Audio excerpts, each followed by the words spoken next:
रुद्रप्रयाग के दौरे पर है मुख्यमंत्री पुष्कर सिंह धामी। सीएम धामी ने बीजेपी कार्यकर्ताओं से संवाद किया है। सुनवाते हैं क्या कुछ कहा इस दौरान उन्होंने। 6 महीने पहले मेरे जैसे सामान्य कार्यकर्ता को पार्टी में लंबा अनुभव, काम करने का काफी तालमेल मैंने भी लगाया था। जो कुछ सीख सका था मैंने सीखने का प्रयास किया।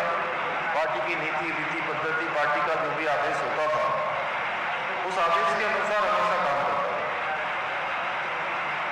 अचानक मुझे बिल्कुल जानकारी नहीं थी कि मुझे दायित्व दिया जाने वाला है, क्योंकि कार्यकर्ताओं की बैठक है। मैं इसलिए आप सबको बताना चाहता हूं, भारतीय जनता पार्टी में कभी भी किसी भी कार्यकर्ता को कोई भी जिम्मेदारी दे दी जाती है। कई बार हम लोगों को लगता है कि हम लोग काम करते रहते हैं, हमको कोई देखने वाला नहीं है। कई बार जो लोग वहां बैठे होते हैं वो लोग यहां बैठने लगते हैं, और यहां बैठने वाले कब वहां आ जाएंगे यह भी किसी को पता नहीं चलता है। मैं भी आप से सामान्य कार्यकर्ता के रूप में जहां पार्टी का काम होता था वहां पार्टी भेज देती थी। अचानक प्रदेश में ऐसी स्थिति बनी कि मेरे को दायित्व मिल गया, और जब मुझे दायित्व मिला तो बहुत कम लोगों को उस समय उम्मीद थी कि भारतीय जनता पार्टी की सरकार बनेगी। इस मुगालते में कई लोग यहां से छोड़ के वहां चले गए, छोड़ के चले गए। हम लोग रोक रहे थे, वो चले गए, मेढक की तरह कूद के चले गए।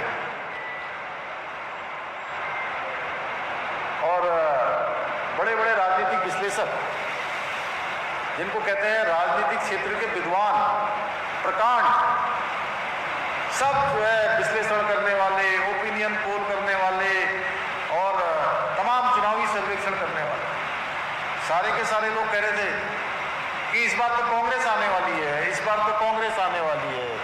यहाँ की तो एक पद्धति है, यहाँ का एक ट्रेडिशन है कि एक बार भाजपा बनती है, एक बार कांग्रेस बनती है।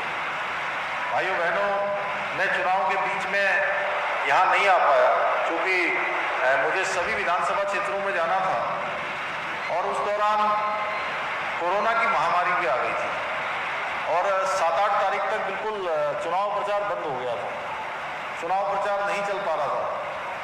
तो मैं उन विधानसभाओं में संपर्क करने गया। आपके बगल में थराली गया, मैं पौड़ी जिले की अनूपपुर विधानसभाओं में गया, उत्तरकाशी गया, टिहरी में गया, देहरादून में, उधम सिंह नगर में, पूरे कुमाऊं मंडल में, जगह जगह एक दिन में मैं 4 से 5 विधानसभाओं में जाता था।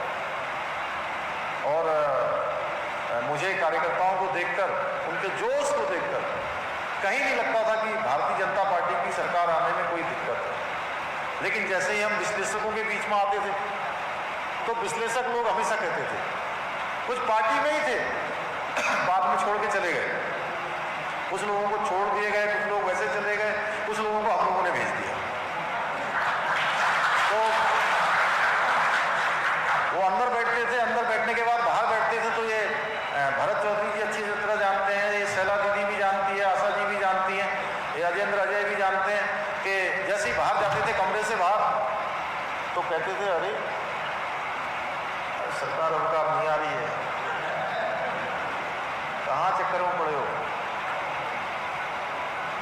यहाँ तो कांग्रेस आने वाली है, सबकी जमानत जब्त हो जाएगी।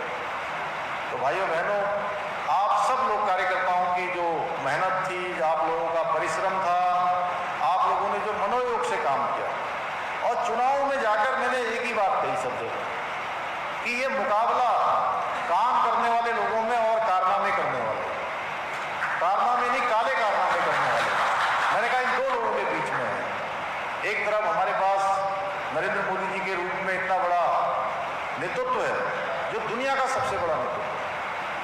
आज पूरी दुनिया कोई भी बात होती तो भारत